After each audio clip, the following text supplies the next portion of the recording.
Hello guys, तो welcome back in our new video of calendar. और कल से हमने कैलेंडर की क्लास स्टार्ट कर दी थी, तो आज वही कंटिन्यू करेंगे। तो कल आपको मैंने लीप ईयर का कॉन्सेप्ट ही समझाया था, और आज हम जो बढ़ेंगे आगे वो और डे का कॉन्सेप्ट करेंगे। और आए क्वेश्चंस करते रहेंगे, तो देखते हैं आए क्वेश्चंस करते हैं। और आई होप आप लोग पढ़ रहे होंगे, सब स्वस्थ होंगे घर पे और सारी चीज़ अच्छे से कर रहे होंगे। तो अच्छे से रहिए, स्वस्थ रहिए, पढ़ते रहिए, हंसते रहिए, और जल्दी ही सिलेक्शन लेंगे। तो हम जो पढ़ रहे थे कैलेंडर। तो कुछ जो कल हमने जो कॉन्सेप्ट पढ़ा था वो पढ़ा था लीप ईयर में। लीप ईयर का कॉन्सेप्ट पढ़ा था। देखो दो टाइप कल मैंने ईयर बताए थे। पहला बताया था एक नॉर्मल ईयर होता है जिसमें 365 डेज होते हैं, और दूसरा होता है लीप ईयर जिसमें 366 डेज होते हैं, 366 दिन होते हैं। और लीप वर्ष में 366 दिन होते हैं। तो लीप वर्ष भी आगे मैंने जो बताया था कि पहले 100 साल में कितने लीप वर्ष होंगे, तो सॉरी हाँ, पहले 100 साल में कितने लीप वर्ष होंगे। तो फिर आपने बताया था कि 4 से डिवाइड कर देंगे और उसमें से -1 कर देंगे, तो कितने आ जाएंगे, 24 आ जाएंगे। ठीक है। ऐसे ही 200 वर्ष में तो 48 आएंगे, और 300 वर्ष में तो 72 आएंगे, और 400 वर्ष में तो 400 वर्ष में आएंगे, 4 से डिवाइड करेंगे तो 100 आएंगे। और जो 100, 200, 300 ये लीप वर्ष नहीं होते हैं, तो ये तो लीप सेंचुरीज नहीं होती है। तो इसमें से हम 3 माइनस कर देंगे तो 97। तो फर्स्ट 400 ईयर्स में जो लीप वर्ष होंगे वो 97 होंगे। तो ये कल हमने थोड़ा थोड़ा पढ़ लिया था, और एक दो क्वेश्चन भी मैंने कराए थे, तो वो हमने कर लिए थे। जो आज हम पढ़ने वाले हैं वो पढ़ने वाले हैं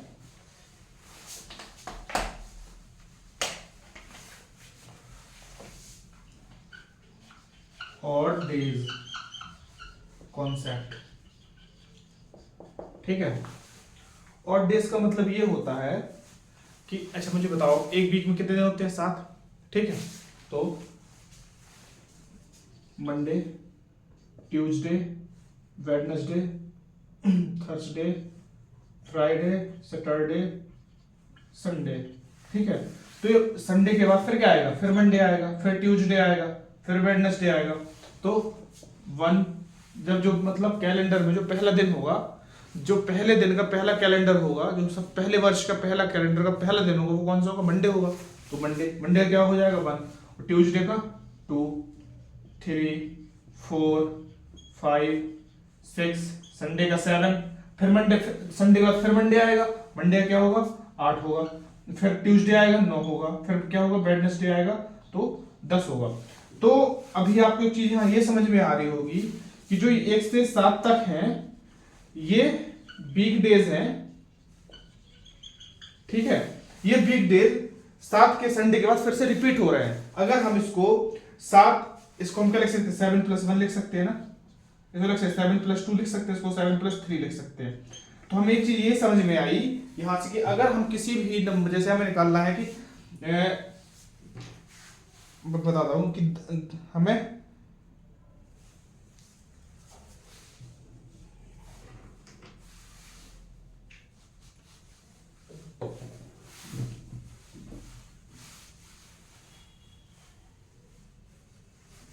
हम जैसे क्वेश्चन है हमारे पास कि number of odd days in 15 days। तो देखो, जब हमें नंबर ऑफ ऑड डेज निकालने होते हैं तो हमेशा हम 7 से डिवाइड करते हैं, जो नंबर गिवन होता है, और जो हमारा रिमाइंडर बचता है, जो रिमाइंडर बचेगा वही हमारा ऑड डेज हो जाएगा। फिर से रिपीट करता हूं मैं, सुनिएगा ध्यान से, लोगों ध्यान से समझिए, समझने की कोशिश करिएगा कि कभी भी हमें अगर ऑड डेज निकालना हो, कि नंबर ऑफ ऑड डेज हमें निकालने हो, तो हमेशा जो नंबर गिवन है उसमें हम 7 का डिवाइड करेंगे, और जो भी नंबर फिर बचेगा, नंबर किसमें? रिमाइंडर में जो नंबर बचेगा वही उसके ऑड डेज हो जाएंगे। तो यहाँ देखो, जैसे बताया मैंने आपको कि जो नंबर गिवन है तो उसमें गिवन क्या है? 15। तो 15 में हम 7 का डिवाइड करेंगे, ये तो ऐसे हो गया। तो 7, अब 7 2 जा 14, 2 बार चला गया, क्या बचा? रिमाइंडर 1 बचा ना। तो जो एक रिमाइंडर बचा यही इसका ऑड डे है, मतलब इसमें ऑड डेज कितने हैं, तो एक ऑड डे है। ठीक है, ये आपको चीज समझ आ रही है। तो कभी भी अगर ऑड डेज निकालना हो तो मैं फिर से एक बार 10 सेकंड बता देता हूँ, कभी भी अगर आपको ऑड डेज निकालना है तो हमेशा याद रखिए कि जो नंबर गिवन है उसमें हम 7 का डिवाइड कर देंगे और जो रिमाइंडर आएगा वही उसका आंसर हो जाएगा, तो वही उसके ऑड डेज का आंसर हो जाएगा। तो ये हो गया।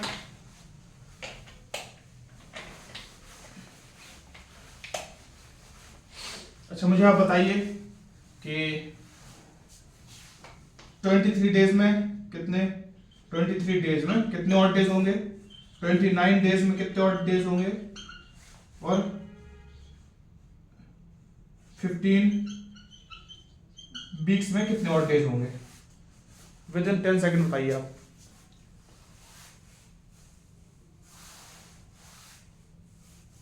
देखो अभी मैंने आपको बताया था ना कि जिसमें और जितने नंबर्स का ऑड डेज निकालना होता है उसको हम 23 इंटू 7 कर देंगे, तो 7 3 या 21, 7 3 21, रिमाइंडर क्या बचेगा, रिमाइंडर मतलब शेष जो बचेगा वही उसका आंसर होगा। दो जो शेष बचा यही इसका आंसर होगा। इसमें कितने नंबर ऑफ ऑड डेज हैं, 2 हैं। और अब इसमें है 29 डेज, तो 29 डेज में फिर हम 29 को हम 7 से डिवाइड कर देंगे तो क्या आएगा, 7 चौका 28, एक बचेगा रिमाइंडर, एक इसमें क्या हुआ, ऑड डे हो गया।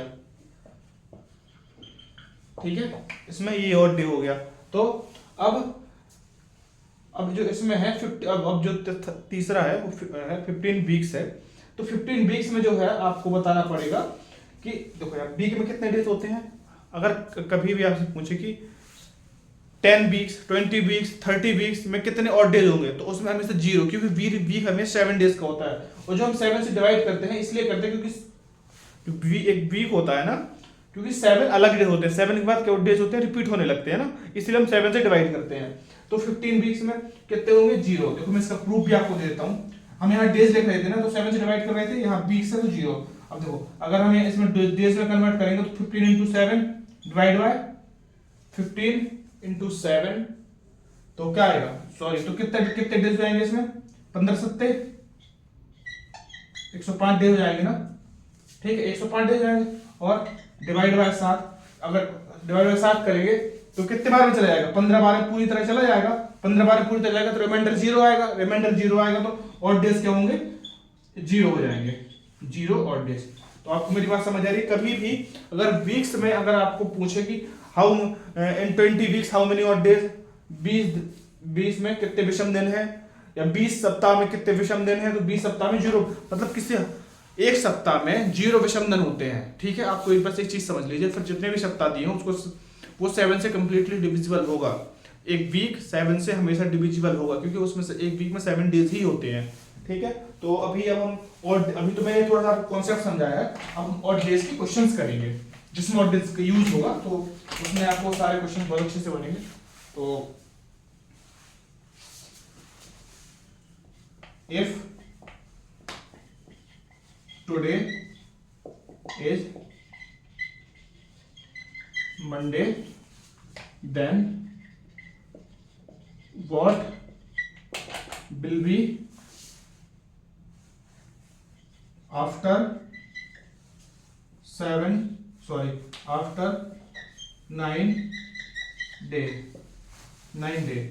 days बताना है आपको। बताइए, थोड़ा सा दिमाग लगाइए अभी आप।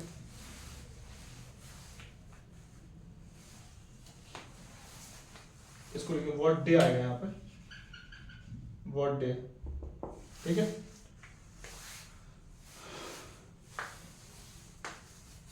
तो देखो अभी मैंने क्या बताया। अभी देखो मैं पहले आपको एक कॉन्सेप्ट में बताता हूँ बेसिक। अगर आज मंडे है, ठीक है, से आज मंडे है,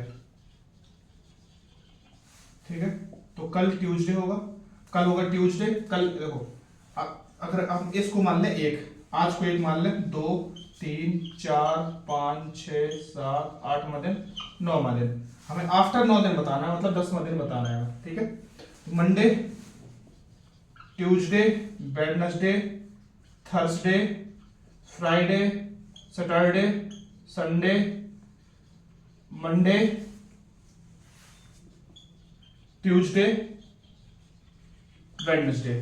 तो देखो 10वां दिन कौन, आफ्टर 9 डेज क्या होगा, आज अगर मंडे तो आज से 9 दिन बाद कौन सा दिन होगा, तो वेडनेसडे होगा। ये होगा बेसिक। अब हम और डेज का कॉन्सेप्ट लगाते हैं। इसमें क्या पूछा है कि today is Monday, then what will be after, what day will be after 9 day, तो 9 दिन बाद कौन सा दिन होगा। तो 9/7 मैंने क्या बोला था कि जो डे गिवन है उसको हम 7 से डिवाइड कर देंगे तो क्या बचेगा, 2 बचेगा। देखो 7 से हमने इसलिए डिवाइड किया है ना कि जो आज का दिन है, ठीक है, और जो 7वां दिन होगा वो दोनों सेम होंगे ना। एक जो सॉरी हाँ, क्योंकि एक वीक में कितने डे होते हैं, 7 दिन होते हैं। तो जो 7 के बाद जो अगला दिन आएगा वो मंडे होगा ना फिर से, तो हमें ये रिपीट करने की जरूरत है ही नहीं। अगर हम देखो यहां सिर्फ क्या है, Tuesday, Wednesday, Thursday, Friday, Saturday, Sunday, तो इसकी ये यहां तक तो डिफरेंट है ना, लेकिन मंडे तो फिर से ये रिपीट हुआ है ना। तो 1 2 3 4 5 6 7 एक वीक में कितने डेज होते हैं, 7 डेज होते हैं। इसलिए हम जितने भी डेज पूछे हैं उसमें हम 7 के डिवाइड कर देंगे, और जितने दिन बचेगा, तो अगर उसने आगे पूछा है, क्या उसने आगे पूछा है ना कि what day will be after 9 दिन, 9 दिन बाद कौन सा दिन होगा, तो इसमें हम +2 कर देंगे। और अगर इसमें जैसे अगर ये पहले पूछता कि 4 दिन पहले, 5 दिन पहले कौन सा दिन है, तो इसमें हम वही माइनस कर देते जो भी रिमाइंडर आता। तो इसमें रिमाइंडर कितना बचा है, 2 बचा है। तो मंडे के बाद क्या +2, मंडे के बाद आएगा ट्यूसडे और वेडनेसडे, तो इसका आंसर क्या हो जाएगा, वेडनेसडे हो जाएगा। तो यही मैंने आपको यहां समझाया था, वही चीज मैंने आपको यहां समझाई है।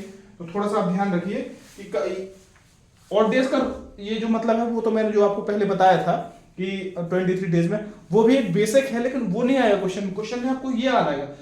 अगर आप इस बेसिक यूज से करने बैठेंगे तो आपको टाइम लगेगा, इसलिए आपको मैंने ऑड डेज कॉन्सेप्ट समझाया है। अगर आप ऑड डेज का कॉन्सेप्ट समझ जाएंगे तो आपको क्वेश्चंस डील करने के लिए बहुत आसानी होगी।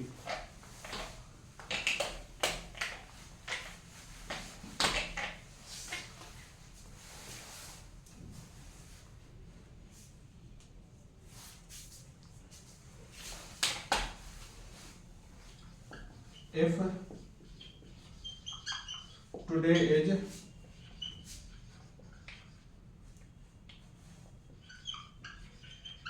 Wednesday, then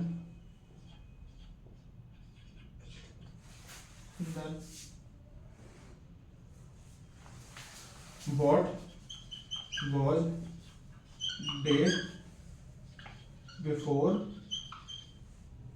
18 days, बताइए।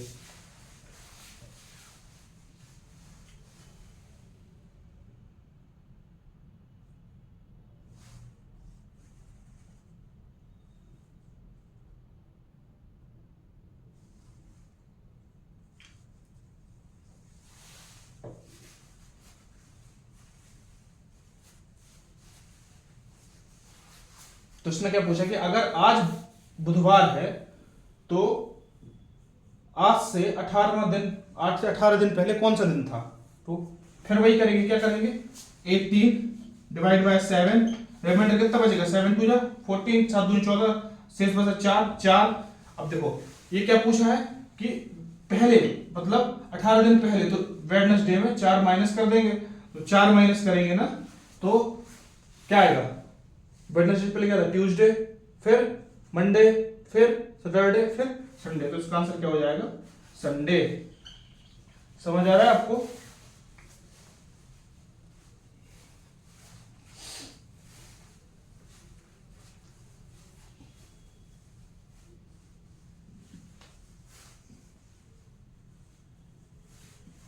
देखो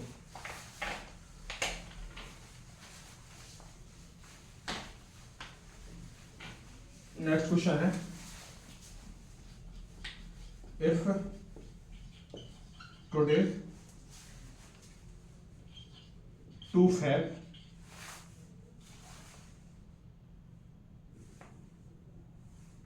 is Monday, then which day will be on 26th of this month, बताना आपको।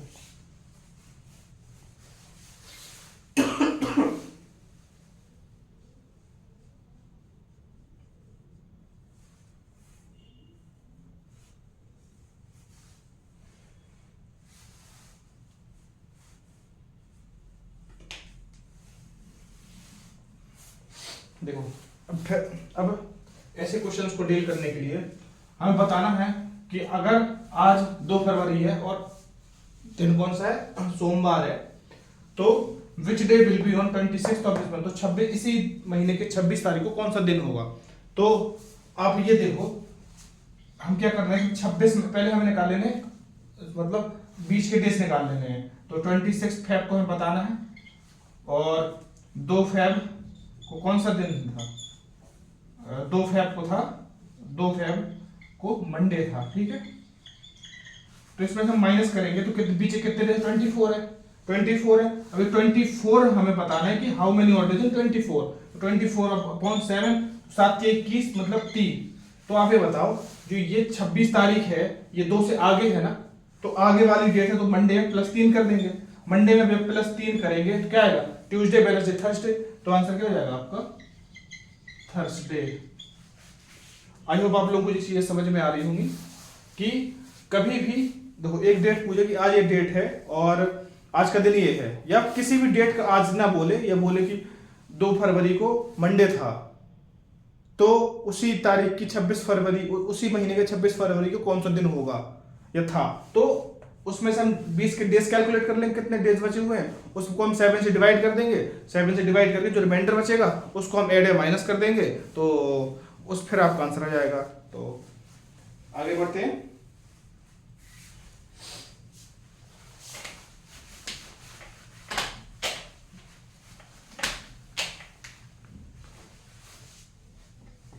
If it is Sunday on 28th of March, then which day was on 1st of that month? बताओ।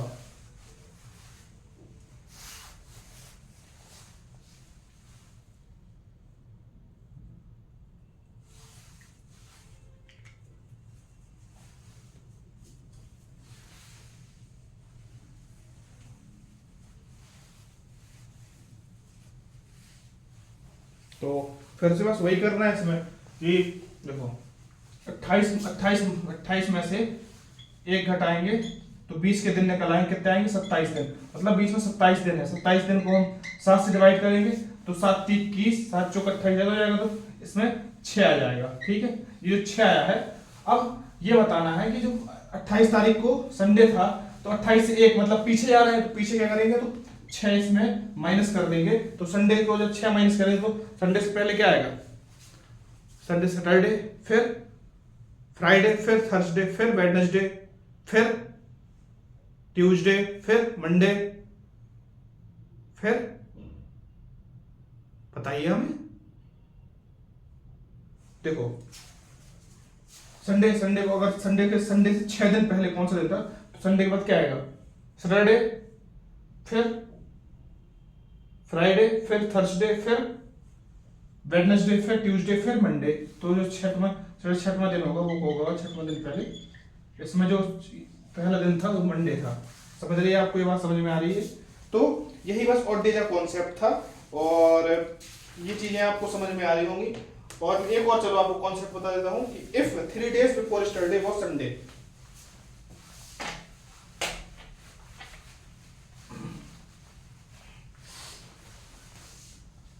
if 3 days before yesterday was Sunday, then what will be 3 days after tomorrow? Then what day will be 3 days after tomorrow?